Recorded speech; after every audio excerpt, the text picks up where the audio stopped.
Draymond Green has reportedly been waived by the Golden State Warriors, and the reason behind it is catching people off guard. After strongly defending Steve Kerr following reports of his firing, things quickly shifted behind the scenes. What looked like loyalty may have triggered something much bigger. Let's break down what really happened. On April 17, 2026, the Golden State Warriors season came to an abrupt end. The Warriors fell to the Phoenix Suns 111-96 in the final game of the NBA play-in tournament. It was a flat, lifeless performance from a team that had once struck fear into the hearts of every franchise in the league. Stephen Curry managed just 17 points on 4 of 16 shooting, and Draymond Green, the emotional engine of this entire dynasty, finished with 5 points, 6 assists, 2 rebounds, and 5 turnovers. But the stat line wasn't the story. The story was what happened in the final moments of that game. In the closing seconds, Steve Kerr subbed Curry and Green out of the game, circled them for a quick conversation, and gave them both a combination hug. After telling them, "I don't know what's going to happen next, but I love you guys to death. Thank you." That embrace, captured on camera and seen by millions, felt like a goodbye. 12 years, 4 championships, one of the greatest coaching-player partnerships in NBA history. And it was ending on the court in Phoenix, with the scoreboard reading a 15-point loss and Scott Foster working the whistle. Because of course Draymond Green couldn't leave quietly. With no doubt remaining about the result late in the fourth quarter, Green got into it with Suns star Devin Booker and wound up getting ejected after a hard hack that was called an away-from-play foul. Green went back to the bench and shared a hug with Curry and Kerr, and then started sharing some words with Booker at the free throw line, and the confrontation quickly got heated. Green egged on the hostile crowd on his way off the court. Vintage Draymond, the chaos and the conscience, all at once. Green acknowledged this season might be his last with the Warriors. After the game, Green said post-game that he would not retire, and despite being dangled in trade deadline talks, reiterated that he wanted to remain with the Warriors. "Hopefully I've done enough to still be here," Green said. But that hope was already being threatened by forces much larger than one player's desire to stay. The Warriors season ended moments later, beginning an offseason that could see major change. In the NBA's most successful franchise of the past decade, among the biggest questions is Green's future with the team. And the biggest question of all, the one that would set everything else in motion, was whether Steve Kerr would even be around to have Draymond's back next season. Longtime Golden State Warriors coach Steve Kerr acknowledged after Friday night's elimination that his time with the franchise could be coming to an end. "I don't know what's going to happen," Kerr said. "I still love coaching, but I get it. These jobs all have an expiration date. There is a run that happens, and when the run ends, sometimes it's time for new blood and new ideas." Following the loss, Kerr said he would take a week or two to contemplate his future before discussing with controlling owner Joe Lacob and general manager Mike Dunleavy whether he should return. Kerr, who is on an expiring contract, intentionally didn't seek an extension before this season and held off on bigger picture conversations about his future until after elimination. There it was. The coach of a dynasty, the man who had led this franchise to 4 Larry O'Brien trophies, was openly flirting with the exit door. And for Draymond Green, that was something he couldn't sit and watch silently. To understand why Draymond Green's words about Steve Kerr carry so much weight, you have to understand the relationship. These two men have built over 12 turbulent, championship-soaked years. Green was selected with the 35th overall pick in the 2012 NBA draft by the Golden State Warriors. He was not a lottery pick. He was not a heralded prospect. He was a second-round selection out of Michigan State, who most scouts believed would be, at best, a rotation player. A guy who gave you energy off the bench and maybe defended a couple of positions. Green is a 4-time NBA champion, a 4-time NBA All-Star, a 2-time member of the All-NBA team, and a 2-time Olympic gold medalist. Considered one of the greatest defensive players of all time. He is a 9-time All-Defensive Team member, was NBA Defensive Player of the Year in 2017, and led the league in steals the same year. None of that happens without Steve Kerr. When Kerr arrived in 2014, he inherited a team that had talent, but hadn't cracked the code. The previous coach, Mark Jackson, had laid some groundwork, but it was Kerr who transformed the system. The Warriors won the 2015 NBA title in Kerr's debut season, and 3 more in 2017, 2018, and 2022. Building one of the most memorable dynasties in league history. And at the center of that dynasty's defensive identity was Draymond Green. Kerr said Green is the best defensive player I've ever seen, an assessment he framed against the fact that he played with Scottie Pippen and Dennis Rodman, two of the defining defenders of the 1990s. That's not a casual compliment. Kerr spent years as a teammate of two Hall of Fame defenders, and he's saying Draymond surpasses both. But the Kerr-Green relationship has never been easy.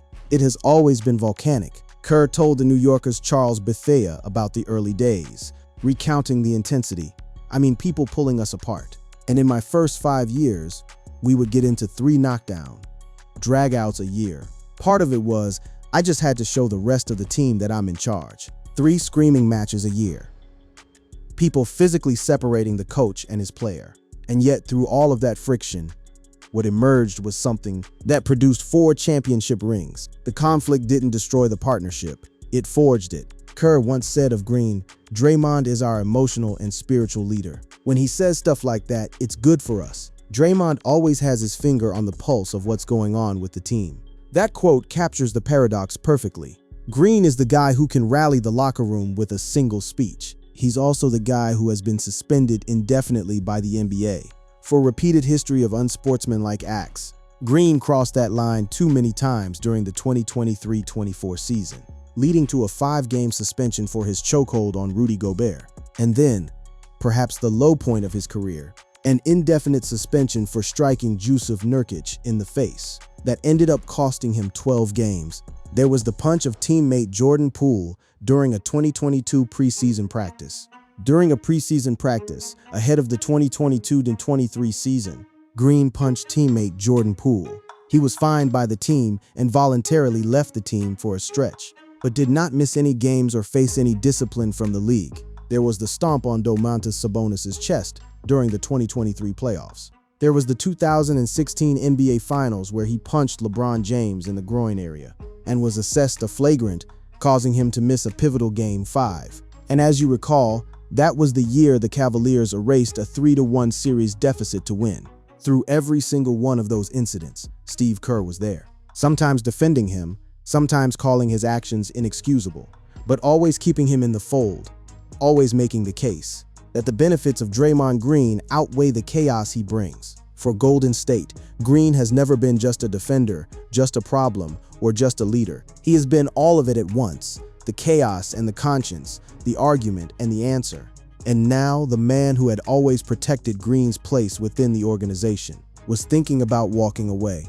3 days after that season-ending loss in Phoenix, Draymond Green sat behind a microphone and did what Draymond Green always does. He said what everyone was thinking, but no one wanted to say out loud. On his podcast, The Draymond Green Show, Green addressed Kerr's impending decision and noted that, as much as he wants Kerr back on the bench, that moment the trio shared on the court felt like the end. The clip that went viral was unmistakable in its directness. "I hope he's our coach next year. You want my opinion? I think not." It felt like that was it. That is a current player, on his own media platform, telling the world that he believes his head coach is finished with the franchise. Draymond wasn't being malicious. He wasn't throwing Kerr under the bus. In his own raw, unfiltered way, he was defending Kerr's legacy by being honest about what he believed was happening behind closed doors. And on the same episode, Green acknowledged the uncertainty surrounding his own future, saying, "I've never been so uncertain since early in my career." On what happens next? "I also hope I'm on this team next year. We also don't know that. And man, if it was, what a run it's been. We shall see. I don't know. Just got to stay ready for whatever it is and roll with the punches." Think about that for a moment. A 4-time NBA champion, a player who has been with one franchise his entire career, and he genuinely does not know if he'll be wearing the same jersey next season.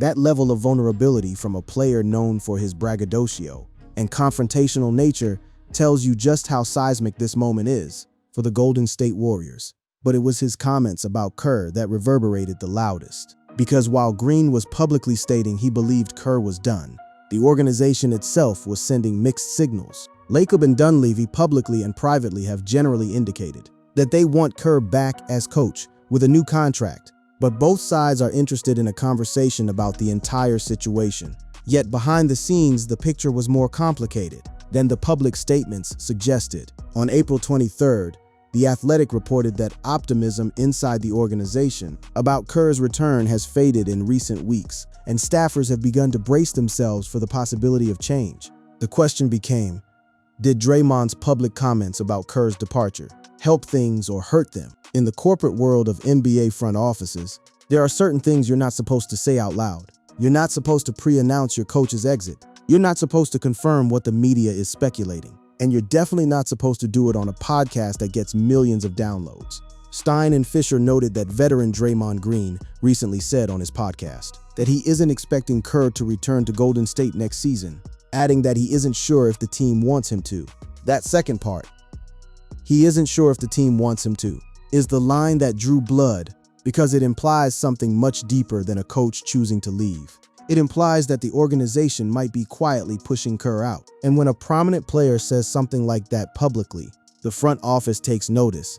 Meanwhile, deeper forces were also at work in the Kerr situation. Reports surfaced suggesting that Kerr's political activism had become a source of internal frustration within the Warriors organization. According to SF Gate, NBA insider Mark Spears revealed in a radio interview that the weight of the job, as it pertains to how he speaks on political and social issues, may factor into why Kerr would consider leaving the Warriors. I have heard that maybe there's some people that are tired of his voice, Spears said. If that is true, then maybe that's something that could add to Steve's fatigue as well, because he's a great man. Kerr wasn't just battling coaching fatigue. He was potentially being stifled on issues he deeply cared about. And Draymond, by publicly stating his belief that Kerr was done, was in his own way defending the right of a coach he respected to walk away with dignity rather than be pushed out quietly. Draymond Green can defend Steve Kerr all he wants on his podcast. He can praise the man's coaching legacy from here to eternity. But in the NBA, loyalty has a price tag, and the Golden State Warriors' salary cap situation has turned Draymond into the most expendable piece on a chessboard that desperately needs rearranging. Stephen Curry carries $62.6 million in the final year of his contract for the upcoming season. And Jimmy Butler, who tore his ACL in the 2025-26 season, is in line for a significant salary as well. After Green's $27.6 million option, Moses Moody's deal follows, but his ruptured patellar tendon makes him a difficult trade candidate. That essentially leaves Draymond Green as the most realistic piece to move if the Warriors organization decides to pursue a major roster addition. Let that sink in. After everything Draymond Green has done for this franchise, 4 championships, a Defensive Player of the Year award, a reputation as the heartbeat of a dynasty, he is now viewed as the most tradable asset on the roster. Not because he did something wrong, but because mathematics doesn't care about rings. Green has a player option remaining on his contract for $27.7 million, but he wants an extension and was known to be available at the NBA trade deadline. He could opt to hit free agency this summer or exercise the option and see what happens. The trade deadline itself provided a harrowing preview of what was coming. The Athletic wrote that during Golden State's pursuit of Giannis Antetokounmpo, Green felt trade anxiety for the first time in his career. It got nerve-wracking toward the end, Green said at the time. But yeah, it is what it is. Move forward. It's not something I want to get used to, though. The report also stated that while Jimmy Butler was given assurances he was not part of those talks, Green did not receive the same certainty. That detail is devastating when you consider the context. Jimmy Butler, a player who had been with the Warriors for less than a year, received assurances that he wouldn't be traded. Draymond Green, a player who had been with the Warriors since 2012, who helped bring 4 championships to the Bay Area, was told nothing. This has been a difficult season for the Warriors. Injuries have disrupted everything. Stephen Curry has played only 40 of the team's 79 games. Jimmy Butler has been out since January with an ACL injury. Kristaps Porzingis has struggled to stay on the floor since arriving, appearing in just 13 of 27 games, while Moses Moody suffered a season-ending left patellar tendon tear. The Warriors finished 36-42. The Golden State Warriors had an incredibly disappointing season where they missed the playoffs. For the second time in 3 years, the on-court numbers for Green were not flattering either. The Warriors had a negative 3.3 net rating with Draymond on the floor, and were 3.9 points per 100 possessions worse in his minutes. This is a player making $25.8 million, or 16.7% of Golden State's salary cap. Green played a central role in the 4 championships, but he is on the decline. The 4-time All-Star had his lowest rebounding average since 2014 and his fewest assists since 2015. He is clearly heading downhill and had the 3rd worst win shares per 48 minutes on the team. The front office already demonstrated a willingness to make brutal moves this season. The Warriors gave Jonathan Kuminga a 2-year $46.8 million contract in free agency, only to get a negative 0.2 VORP and the worst win shares per 48 minutes on the team. Kuminga was so bad that Golden State had to trade him to the Hawks at the deadline in a swap of problems. If the Warriors were willing to dump Kuminga, a young player they had invested in and developed within months of signing him, what makes Draymond Green at 36 any more secure? As for Green, Stein and Fisher reported that it is believed the Warriors will give him the option to decline his $27.7 million player option for the 2026-27 campaign and instead sign a longer-term deal at a cheaper annual salary. The key phrase there is cheaper annual salary. The Warriors want Draymond, but they want him at a discount. They need to free up cap space to chase the big names. Giannis Antetokounmpo, LeBron James, and Green's current salary is the roadblock. If Green puts himself on an expiring deal, the Warriors could very well trade him, as they try to figure out the right combination of youth and experience around Curry. In the final years of his career, rumors have certainly circled around them adding another superstar like Giannis Antetokounmpo or LeBron James, and Green's salary would be a major factor in that effort. Green himself laid out his ideal scenario with refreshing honesty on the TK show. In an ideal world, I think the best path would be to decline and extend. If I had it my way, I think that would be the best path forward. But in saying that, and having great representation, we worked really hard to get this option year when it was time for us to negotiate this contract. And so, I think we did the work to put ourselves in position to have some control, and we'll have a conversation after the season. He added, "One thing I can assure you is we'll do what's best for everyone. We won't do what's just best for me, and it sucks for the team. But conversations after the season are happening in a very different context now. Kerr is likely leaving.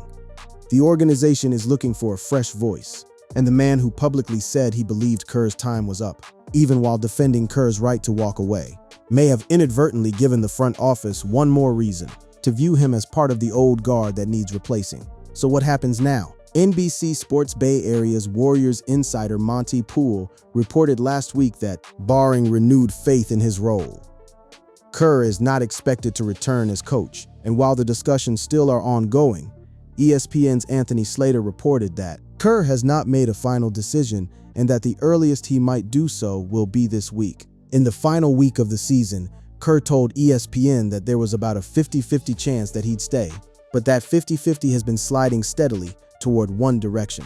On Friday, Kerr sounded more than ready to walk away from the job. He's held for 12 seasons and 4 championships, but said he wanted to take a few days to think about it before he meets with Dunleavy and Lacob to talk through everything. If Kerr leaves, the landscape changes dramatically. Names like Todd Golden, Sam Cassell, and Mike Budenholzer have been rumored as viable candidates to replace Kerr next season if he leaves the Warriors. A new coach means a new system. A new system means new priorities. And a declining 36-year-old forward with a $27.7 million salary may not fit those new priorities. Kerr himself acknowledged the emotional tug that makes this so difficult. "I don't want to abandon those guys," Kerr said. "If Steph and Draymond were retiring this year, I think this would be an easy decision. We all go out together, and the organization takes their new path." But Kerr is not expected to return as Golden State's coach. Kerr told The New Yorker, "This is a really interesting situation, and I'm very respectful of the organization and their place in the universe right now. And I know how this stuff works.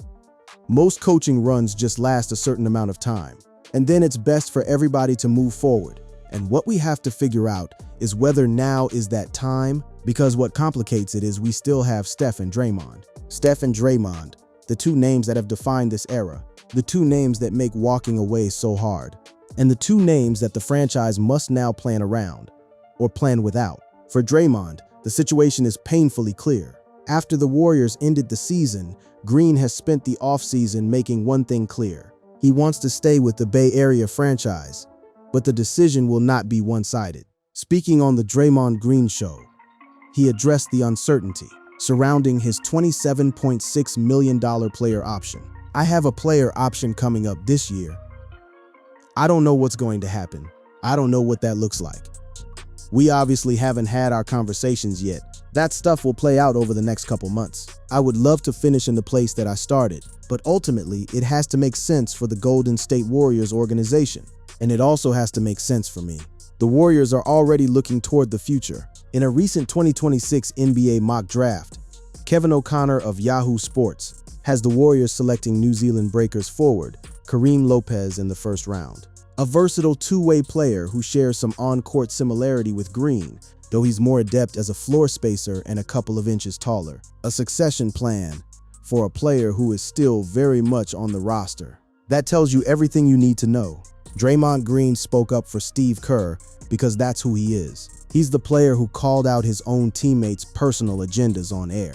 He's the player who told the truth about a fading dynasty when Kerr acknowledged it. He's the player who showed the world what he believed, that the man who coached him for 12 years deserved the truth spoken out loud, rather than whispered in hallways. But in the NBA, speaking out loud has consequences. And the Warriors organization facing a massive salary cap crunch, an aging core, a coaching vacancy, and the pressure to make the most of Stephen Curry's final elite years, may decide that the best path forward is one without the player who wouldn't stop talking. Stephen Curry only has a few more years left, and the Dubs must be better around him to make any noise. Don't be surprised to see a massive shakeup this summer.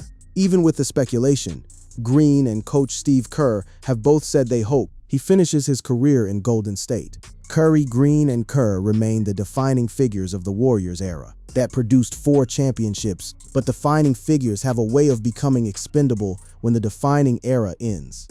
The Warriors gave Draymond Green a platform to become a champion, a media personality, and a Hall of Fame candidate. And Draymond Green gave the Warriors everything he had: his defense, his fire, his voice, and ultimately his honesty about a situation that the franchise would have preferred to handle quietly. Whether that honesty costs him his place in Golden State remains to be seen. But make no mistake, when Draymond Green defended Steve Kerr, he wasn't just defending his coach. He was defending the last piece of a dynasty that is crumbling in real time. And in doing so, he may have just sealed his own departure from the only franchise he's ever called home.